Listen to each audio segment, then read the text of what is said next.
Hello and welcome to Geek Speak with Envision IT, a podcast for business leaders and technology experts that like to stay on top of the latest security news and listen to interviews with insightful industry leaders. I'm Bill Crane, Chief Stakeholder Architect and CTO at Envision IT. Let's get started.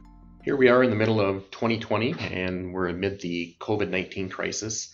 And we're still seeing phishing as the number one vector into organizations. And once they're in there, they're deploying malware for ransomware, or we're seeing business email compromise where the goal of the bad person is to somehow get you to wire money. Those are incredibly high losses for companies.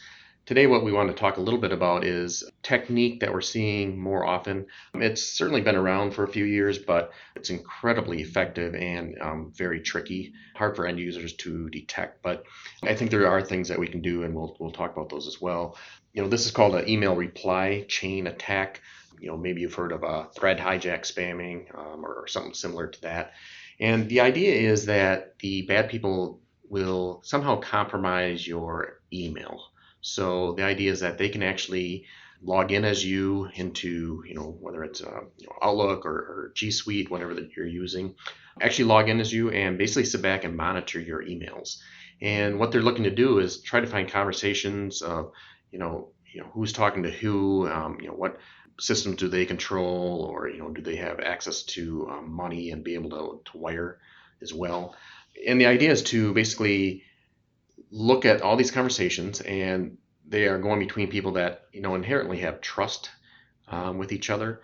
So it makes it really, really effective for them to then basically hijack one of your threads that are already going and insert, typically malware into maybe an attachment. So the way this happens is they would basically log in again to your legitimate account and try to find a thread that looks really convincing if they just add an attachment, put their malware in there, and then have you, send that, as you, and then have the other person open it.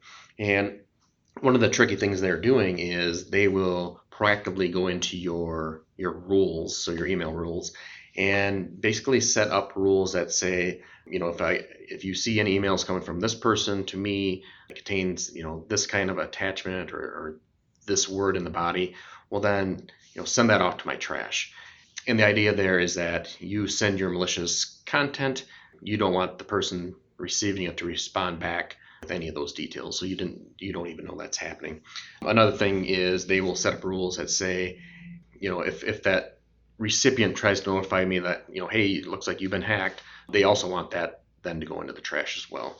So it's very, very convincing and definitely troubling. Some of the things you can do is certainly, inspect your emails. Look for those rules. But the number one thing you can absolutely do is enable multi-factor authentication for your users. That continues to be very, very effective. Certainly not foolproof, but very effective. Also, if you can, some of these attachments, they're taking advantage of vulnerabilities and certainly macros. So if your users don't need macros, maybe consider that something to disable.